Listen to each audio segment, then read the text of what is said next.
Bonjour, bonjour, comment vont les étincelles? J'espère que tout le monde va bien et que la lumière s'agrandit petit à petit à l'intérieur de vous.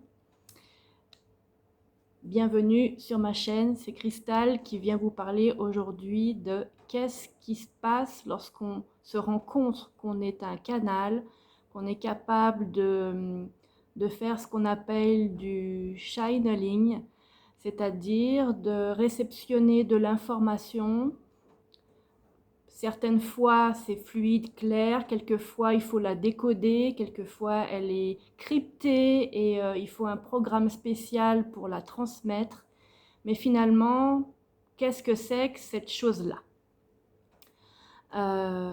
Lorsque je vais vous raconter mon expérience, lorsque ça m'est arrivé la première fois, euh, on va dire que c'était comme une voix qui était très lointaine, que je distinguais à peine et que je ne savais pas trop, en fait, comme un espèce de brouhaha, et en même temps quelque chose que je comprenais qu'il fallait que j'écoute attentivement, que je puisse comprendre ce qu'on était en train de me dire et à qui je devais le dire, etc.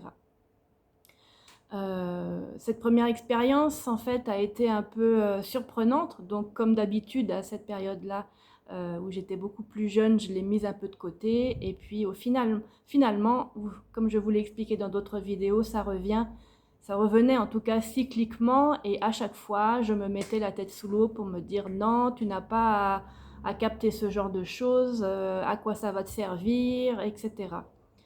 Et puis, finalement, il y a 2-3 ans, en étant seule pendant quelques temps, j'ai commencé à capter des choses un peu différentes de ce que je captais habituellement, comme des messages de défunts ou des êtres en fait qui étaient à proximité, dans les plans à proximité.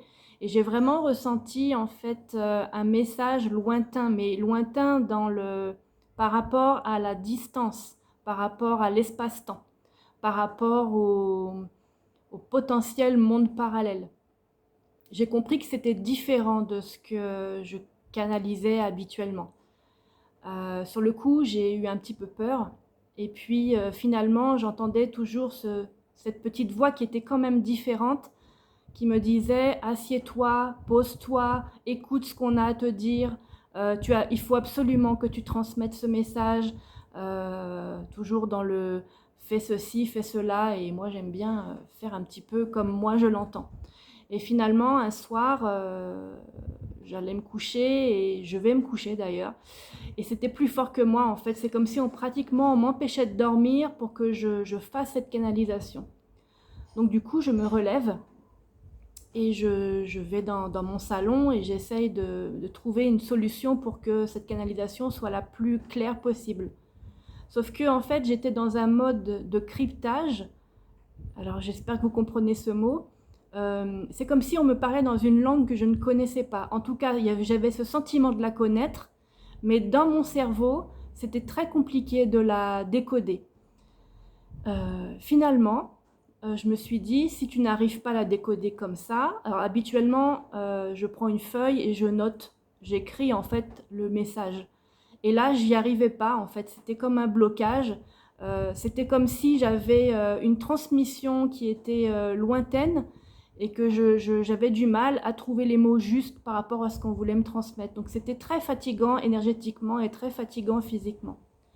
Finalement, je me suis dit, ou en tout cas, on m'a mis l'idée dans la tête d'aller m'allonger sur mon canapé et d'enclencher mon enregistreur audio sur mon téléphone. Et c'est ce que j'ai fait. Et finalement, par ce moyen, donc je me suis allongée, je me suis détendue, je me suis mis en mode canal, donc en réception, et j'ai enclenché l'enregistreur. Et d'un coup, du coup, c'est terminé, je me réveille, mais en fait, je n'ai aucune idée de ce qui s'est passé entre le début et la fin. Et pour moi, je me réveille, il s'est passé 2 minutes, 3 minutes, et quand je regarde l'enregistrement, il s'est passé parfois 20 minutes, 30 minutes, 40 minutes. Et finalement, j'ai commencé à faire ce genre de canalisation en m'enregistrant et ensuite en retranscrivant, en réécrivant, si vous voulez, ce que j'avais dit dans ces canalisations. Comment savoir que ce que l'on canalise ne vient pas de nous ou de notre inconscient, mais plutôt de quelqu'un ou de quelque chose d'extérieur? Alors, par rapport à cette expérience, moi je l'ai su, c'était très net. C'était un langage hyper scientifique, enfin hyper scientifique. En tout cas, moi, il y a des mots que j'avais prononcés, que je ne connaissais pas, je ne savais pas du tout quelle était la relation avec ces mots. Et j'ai dû aller par la suite faire des recherches sur Internet pour essayer de trouver la définition, en tout cas ce que voulait dire ce mot et dans le contexte même du message. C'est juste pour vous dire que canaliser, c'est aussi ça. Donc ça ne veut pas dire simplement entendre des messages comme ça, on entend des choses assez claires.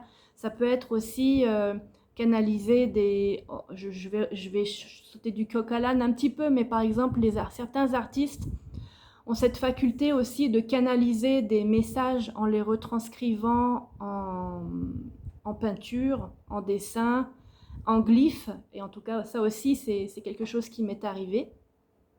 En fait, l'histoire que je viens de vous raconter, ça avait commencé par les glyphes. C'est comme si je recevais le message dans une langue un petit peu cryptée, que mon cerveau la décodait et que j'écrivais en fait avec des symboles vraiment inconnus pour moi. Et puis finalement, c'est comme si on m'avait inséré un programme dans le cerveau pour m'apprendre à décoder ces glyphes. Donc voilà, je reviens aux artistes, et il y a énormément d'artistes qui sont dans ce cas-là, qui se taisent un petit peu parce que pour eux c'est de l'art, ça fait partie d'eux, ils sont comme ça. Mais quelque part, c'est une forme de médiumnité d'être un artiste avec ces capacités-là, de retransmettre sur toile, sur dessin ou tout type de support ce qu'il y a dans la tête, ce qui passe à travers l'esprit pour pouvoir le transmettre aux autres. C'est aussi une forme de message. Lorsqu'une personne va regarder une toile, par exemple, elle va voir ce qu'elle a envie de voir par rapport à ce qu'elle a besoin, à ce qu'elle recherche à l'intérieur d'elle. Et une autre personne qui va se trouver juste à côté ne va rien ressentir parce que soit elle n'est pas prête à recevoir ce message, soit c'est pas du tout un message qui lui est destiné. Voilà, donc j'ai aussi cette approche-là de message, de canalisation. La musique aussi, c'est pareil. Certains types de sons vont être on va être plus attiré par certaines mélodies que d'autres parce que à travers la composition même de la musique, je parle pas de musique électronique parce que là c'est encore autre chose. Vraiment, je parle de musique composée avec des instruments réels, des instruments à cordes, des instruments à vent, etc. Avec une vraie composition musicale et pas simplement des sons synthétiques. Et donc là aussi, c'est une forme de transmission de message. À travers le son et les vibrations, on va ressentir en fait quelque chose à l'intérieur qui va résonner en vous, en moi, en tout le monde, enfin en ceux pour qui le message va être destiné. Voilà, il y a toute forme de canalisation. C'est-à-dire qu'au final, je vous ai raconté une expérience de channeling, mais vous aussi, en fait, vous avez cette faculté à être un canal pour recevoir des messages. Pas forcément pour le transmettre, mais en tout cas pour le recevoir à l'intérieur de vous comme un message qui va vous transformer, qui va vous faire découvrir un autre monde. Souvent, on utilise certains types de sons lors de méditations guidées avec des fréquences particulières justement pour aborder cette notion de résonance et de bien-être pour la personne qui va l'écouter. Tout comme la musique, les couleurs sont aussi une vibration. Et comme je le disais tout à l'heure, une personne va être attirée par une toile par rapport à sa texture, ses couleurs, le message qu'elle veut transmettre, parce qu'à travers toutes ces composantes, il y a une vibration. En fait, il y a une vibration dans tout.